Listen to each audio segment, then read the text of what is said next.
Hello बच्चों, क्या हाल चाल और सब बढ़िया। आज मिले हैं हम मैटर इन आवर सराउंडिंग के लेक्चर नंबर 3 में। सेकंड लेक्चर में हमने पढ़ा था change in states of matter में बाय चेंजिंग द टेम्परेचर के बारे में हमने पढ़ा था। आज के इस लेक्चर में हम पढ़ेंगे change in states of matter के में बाय चेंजिंग द प्रेशर के बारे में हम लोग इस चैप्टर में पढ़ेंगे, इस लेक्चर में पढ़ेंगे। मैटर का स्टेट हम टेम्परेचर चेंज करके भी कर सकते हैं और प्रेशर को चेंज करके भी कर सकते हैं। तो यहाँ पे क्या लिखा है मैंने, if we compress gas in a cylinder the distance between the particles of gas is reduced and finally gas is liquefied. अगर हम कोई सिलेंडर है हमारे पास और उसके अंदर गैस है, उसको अगर गैस को मैं कंप्रेस करूँगा, कोई सिलेंडर है हमारे पास और उसके अंदर क्या है गैस, उस गैस को अगर मैं कंप्रेस करूँगा तो उसका गैस का पार्टिकल होगा उसका डिस्टेंस क्या हो जाएगा, कम हो जाएगा और गैस क्या हो जाएगी, लिक्विफाइड हो जाएगी, मतलब गैस से लिक्विड में कन्वर्ट हो जाएगा। जैसे कि हमारे पास यहाँ पे एक डायग्राम दिया हुआ है, यहाँ पे मेरे पास सिलेंडर है, ये जो है ये क्या है, एक सिलेंडर है और सिलेंडर पे यहाँ पे मैंने क्या डाल रखा है, ये पिस्टन है।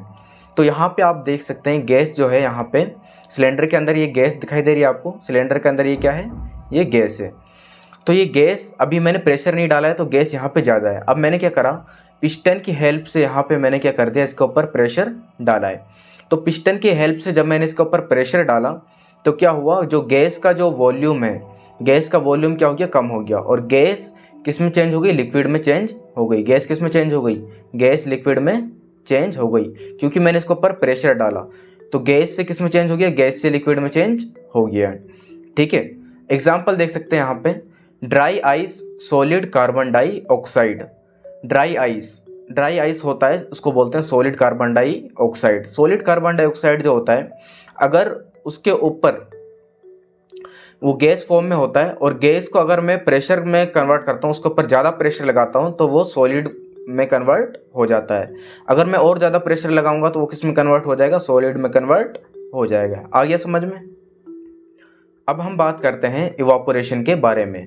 इवापोरेशन क्या होता है, मैंने यहाँ पे लिखा है, a surface phenomenon in which liquid changes into vapours at any temperature below its boiling point is called evaporation.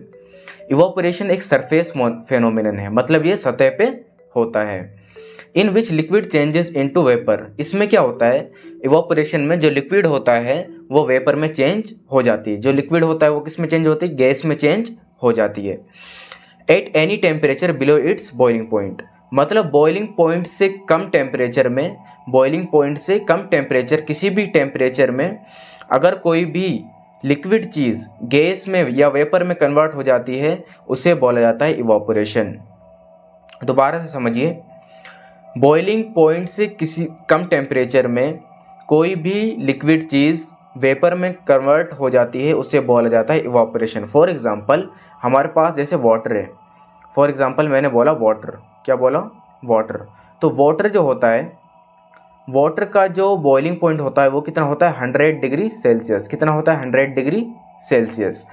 और वाटर जो है अगर 100 डिग्री सेल्सियस से पहले ही वो वेपर में कन्वर्ट हो जाती है तो उसे बोला जाएगा इवापोरेशन बोला जाएगा। अभी हम देखते हैं कौन कौन से फैक्टर होते हैं जो इवापोरेशन को अफेक्ट करते हैं। फैक्टर्स अफेक्टिंग इवापोरेशन, सबसे पहले है हमारे यहाँ पे exposed surface area. Evaporation increases when surface area increases. देखो इवापोरेशन बढ़ जाएगा, इवापोरेशन क्या होगा, इंक्रीज हो जाएगा। अगर मैं सरफेस एरिया को बढ़ा दूं तो इवापोरेशन भी क्या हो जाएगा, इंक्रीज हो जाएगा। फॉर एग्जांपल मैंने यहाँ पे क्या करा है, एक गिलास लिया है, ये मैंने एक गिलास ले लिया, सपोज ये क्या है, एक गिलास है और इसके अंदर क्या भर रखा है, मैंने पानी भर रखा है। इस गिलास के अंदर मैंने क्या भर दिया, पानी भर दिया। और यहाँ पे मैंने एक प्लेट लिया, यहाँ पे क्या लिया मैंने, एक फॉर एग्जांपल मैंने यहाँ पे एक प्लेट ले लिया, ये एक प्लेट है और इस प्लेट के अंदर भी मैंने क्या कर दिया, पानी डाल दिया। इस गिलास के अंदर और इस प्लेट के अंदर, दोनों के अंदर कितना है, 100 ml पानी है। गिलास के अंदर भी 100 ml पानी और प्लेट के अंदर भी कितना पानी, 100 ml पानी है। अब आप ये बताइए कि जो गिलास का पानी है वो जल्दी इवापोरेट होगा, वो जल्दी भाप में कन्वर्ट हो जाएगा, या फिर जो इसका पानी है, जो प्लेट का पानी है वो जल्दी भाप में कन्वर्ट हो जाएगा। तो आपको पता है कि जो गिलास का पानी है वो जल्दी इवापोरेट नहीं होगा, बल्कि जो प्लेट का पानी है वो जल्दी इवापोरेट हो जाएगा। क्योंकि मैंने क्या करा यहाँ पे, गिलास का जो सरफेस एरिया है ये क्या है, कम है। गिलास का सरफेस एरिया कम है और प्लेट का सरफेस एरिया क्या है, मैंने यहाँ पे प्लेट का सरफेस एरिया बढ़ा दिया है। तो सरफेस एरिया बढ़ने की वजह से इवापोरेशन फास्ट हो जाता है। सरफेस एरिया बढ़ने की वजह से इवापोरेशन फास्ट हो जाता है। और सरफेस एरिया कम, इवापोरेशन कम, सरफेस एरिया ज़्यादा, इवापोरेशन ज़्यादा। आगे समझ में। सेकंड हम देखते हैं इंक्रीज टेम्परेचर। अगर मैं टेम्परेचर बढ़ाऊंगा तो इवापोरेशन भी बढ़ जाएगा, और टेम्परेचर घटाऊंगा तो इवापोरेशन भी घट जाएगा। यहाँ पे क्या लिखा है, evaporation increases when temperature increases. Evaporation बढ़ जाएगा अगर मैं टेम्परेचर बढ़ाऊंगा, और इवापोरेशन घट जाएगा अगर मैं टेम्परेचर घटाऊंगा। आगे समझ में। फॉर एग्जाम्पल ये गिलास है, अगर मैं इसी को इसका टेम्परेचर मैं बढ़ा दूँ तो बहुत जल्दी ये इवापोरेट हो जाएगा, और अगर मैं इसका टेम्परेचर घटा दूं तो बहुत लेट ये इवापोरेट होगा। उसके बाद है ह्यूमिडिटी। ह्यूमिडिटी मतलब होता है नमी। ह्यूमिडिटी मतलब क्या होता है, नमी। एयर के अंदर जो वाटर पार्टिकल्स होते हैं उसे बोला जाता है ह्यूमिडिटी, या फिर इसको हिंदी में बोलते हैं नमी। अब देखो, evaporation increases when humidity is low.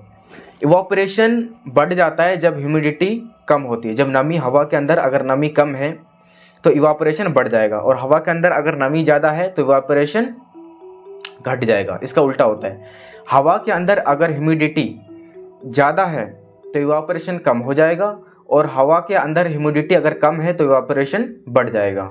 ठीक है। जैसे कि फॉर एग्जांपल गर्मी के मौसम में ह्यूमिडिटी जो होता है वो क्या होता है, कम होता है। ठीक है, तो कपड़े जल्दी सूख जाते हैं। लेकिन बारिश के मौसम में ह्यूमिडिटी क्या होता है, ज़्यादा होता है, तो कपड़े जल्दी सूखते नहीं हैं। ठीक है। उसके बाद है विंड। विंड मतलब होता है हवा। Evaporation increases when wind speed increases. Evaporation बढ़ जाता है जब विंड हवा का स्पीड अगर बढ़ जाएगा तो इवापोरेशन भी बढ़ जाएगा। आपने देखा होगा जब आप कपड़े सुखाते हो, अगर हवा जब ज़्यादा तेज चलती है तो कपड़े जल्दी सूख जाते हैं, और हवा कम चलेगी तो कपड़े लेट सूखते हैं। आगे समझ में। अब इवापोरेशन के बारे में डिटेल में और पढ़ते हैं हम। अब नेक्स्ट टॉपिक है हमारा evaporation always cause cooling. Evaporation से हमेशा क्या होता है, कूलिंग ही होता है। ज़्यादातर क्या होता है, इवापोरेशन से कूलिंग होता है, ठंडक होती है। यहाँ पे क्या लिखा है, the cooling caused by fact that when a liquid evaporates it takes latent heat of vaporisation from surroundings which on losing heat get cooled. मतलब क्या होता है, अगर कोई भी लिक्विड इवापोरेट हो रही है तो वो क्या करती है, अपने सराउंडिंग से, अपने चारों तरफ से क्या लेती है, लेटेंट हीट ऑफ वेपराइजेशन लेती है। लेटेंट हीट वो लेती है। लेटेंट हीट लेने की वजह से हम उसका सराउंडिंग जो होता है वो क्या हो जाता है, कोल्ड हो जाता है। सराउंडिंग क्या हो जाता है, कोल्ड हो जाता है। अब सबसे पहले यहाँ पे पॉइंट है, if we put acetone on our hand it gets vaporised by taking heat from our hand and our hand feels cool. क्या होता है कि अगर हम अपने हाथ के ऊपर एसीटोन डालें, अगर हम अपने हाथ के ऊपर क्या डालें, एसीटोन डालें, या फिर अपने हाथ के ऊपर अगर मैं परफ्यूम डालता हूँ, तो क्या होगा, जो परफ्यूम होगा वो क्या करेगा, हमारे सराउंडिंग से हमारे हाथ के ऊपर से क्या लेगा, वो हीट लेगा और वो वेपर में कन्वर्ट हो जाएगा। परफ्यूम क्या होगा, वेपर में कन्वर्ट हो जाएगा। हमारे हाथ से हीट लेगा और वेपर में कन्वर्ट, भाप में कन्वर्ट हो जाएगा, और हमारा हाथ जो होगा वो ठंडा हो जाएगा, क्योंकि हमारा हाथ पहले गर्म था। ठीक है, हमने उसके ऊपर परफ्यूम डाला तो परफ्यूम ने हमारे हाथ से क्या ले लिया, हमारे हाथ से उसने हीट को ले लिया, जिसकी वजह से हमारा हाथ क्या हो जाएगा, ठंडा हो जाएगा। सेकंड है, we should wear cotton clothes in summer to keep us cool and comfortable as cotton is good absorber of water, so it absorb the sweat from our body and exposes it to air for evaporation of sweat, thus cools our body. अब देखो यहाँ पे क्या बता रहे हैं कि हमें गर्मी के मौसम में कौन से कपड़े पहनने चाहिए, कॉटन के कपड़े पहनने चाहिए, क्योंकि वो हमें क्या रखता है, ठंडा रखता है। कॉटन का कपड़ा हमें ठंडा रखता है और वो कंफर्टेबल भी होता है। वो क्या करता है, कॉटन का कपड़ा जो होता है वो ज़्यादा से ज़्यादा वाटर एब्जॉर्ब करता है। ठीक है, जो कॉटन का कपड़ा होता है वो क्या करता है, हमारे पसीने को सोखता है। हमारा जो स्वेट होता है, पसीना जो होता है उसको बॉडी से सोखता है और उसे एयर में एक्सपोज कर देता है। एयर क्या करता है, उसे भाप बना करके हवा में उड़ा देता है। एयर क्या करता है, उसको मतलब लेता है, हमारे स्वेट को, हमारे पसीने को लेता है और वो भाप बन करके उड़ जाता है। तो इवापोरेशन, हमारे स्वेट का जो इवापोरेशन हुआ है हमारे शरीर से, जिसकी वजह से हमारा जो शरीर होता है, जो बॉडी होता है, वो ठंडा हो जाता है। इसी वजह से हम क्या करते हैं, गर्मी के मौसम में कॉटन क्लॉथ्स पहनते हैं। उसके बाद देखो नेक्स्ट है people sprinkle water on ground during summer.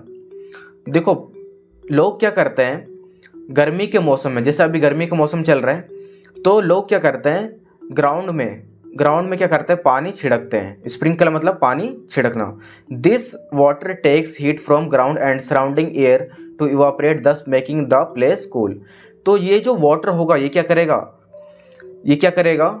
हमारे ग्राउंड से क्या करेगा, हीट को एब्जॉर्ब करेगा। ठीक है, हमारे ग्राउंड और सराउंडिंग से हीट को एब्जॉर्ब करेगा। ठीक है, और उसको इवापोरेट कर देगा। तो हमारा जो सराउंडिंग होगा, जो हमारा ग्राउंड होगा, वो क्या हो जाएगा, वो ठंडा हो जाएगा। समझ में आ गया। अब यहाँ पे हम एक डायग्राम देख सकते हैं, change in states of matter में एक यहाँ पे डायग्राम दे रखा है। ये आपके बुक में भी डायग्राम है। यहाँ पे क्या दिखा रहे हैं, inter conversion of states of matter के बारे में, कि अगर कोई भी चीज़ सॉलिड है, सॉलिड से अगर कोई चीज़ लिक्विड बनती है, सॉलिड से कोई भी चीज़ लिक्विड बनती है, उसे बोला जाता है मेल्टिंग। क्या बोला जाता है, मेल्टिंग। सॉलिड से लिक्विड बनना क्या कहलाता है, मेल्टिंग। और कोई भी लिक्विड चीज़ है, लिक्विड से गैस बनना क्या कहलाता है, इवापोरेशन। क्या कहलाता है, इवापोरेशन। और गैस से सॉलिड बनना क्या कहलाता है, सब्लिमेशन। इसका अब हम एक एक एग्जांपल भी अभी देखेंगे। सॉलिड से अगर गैस बनेगा तो उसे क्या बोला जाएगा, सब्लिमेशन बोला जाएगा। गैस से अगर लिक्विड बनेगा उसे बोला जाएगा कंडेंसेशन। और लिक्विड से सॉलिड बनेगा उसे बोला जाएगा फ्रीजिंग। क्या बोला जाएगा, फ्रीजिंग बोला जाता है। अब हम एग्जांपल देखते हैं, सॉलिड से अगर लिक्विड बनने का एग्जांपल क्या हो सकता है।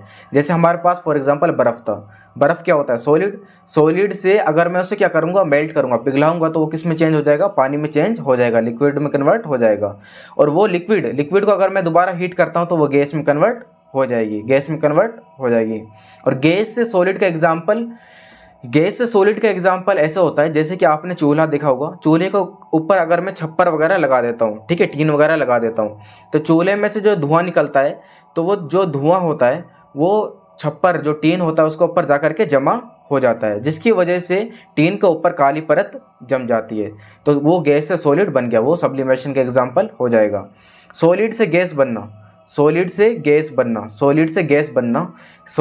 बनने का एग्जाम्पल आप देखिए।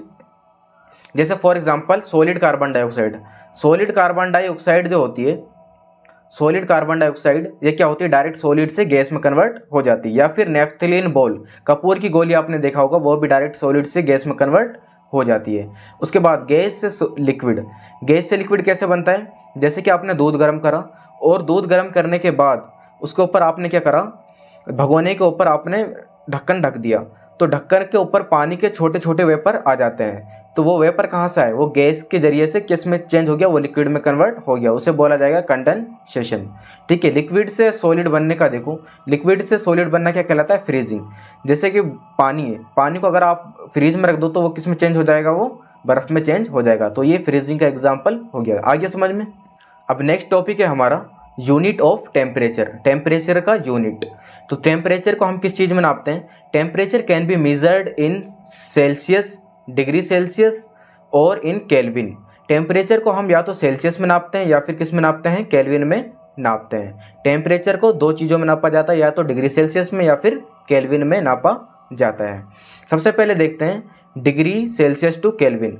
अगर मुझे क्या करना है, डिग्री सेल्सियस से मुझे केल्विन में कन्वर्ट करना है, तो मुझे क्या करना पड़ेगा, इसका एक फॉर्मूला होता है, kelvin equal to Celsius plus में 273। केल्विन से अगर मुझे सेल्सियस से केल्विन में कन्वर्ट करना है तो उसका फॉर्मूला होता है kelvin equal to Celsius plus में 273।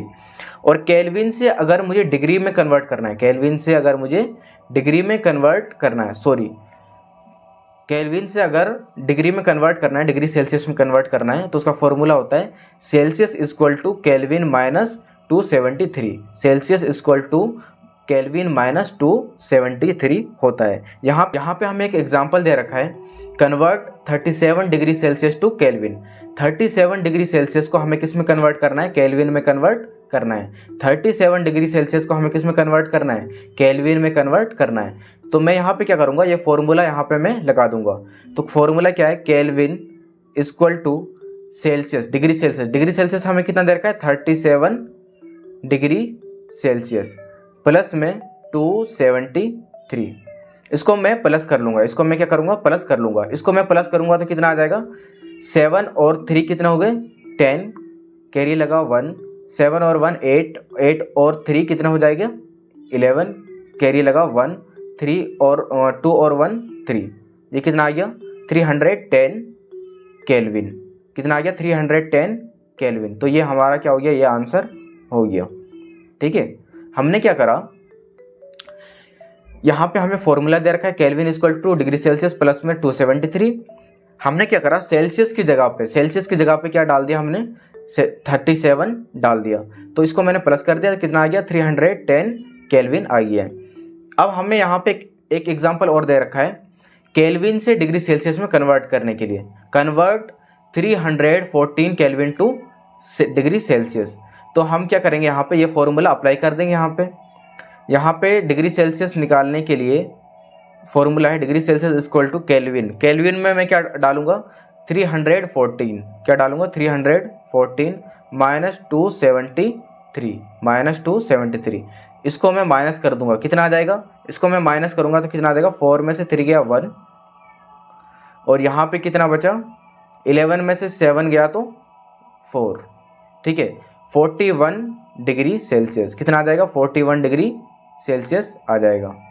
ठीक है, मैंने यहाँ पे क्या करा है, ये फॉर्मूला दे रखा है हमें degree Celsius equal to kelvin minus 273। Kelvin की जगह पे मैंने क्या कर दिया? 314 को लिख दिया और माइनस 273 कर दिया। तो ये हमारे पास यहाँ पे आंसर आ गया। तो यहाँ पे ये चैप्टर हमारा कंप्लीट हो जाता है।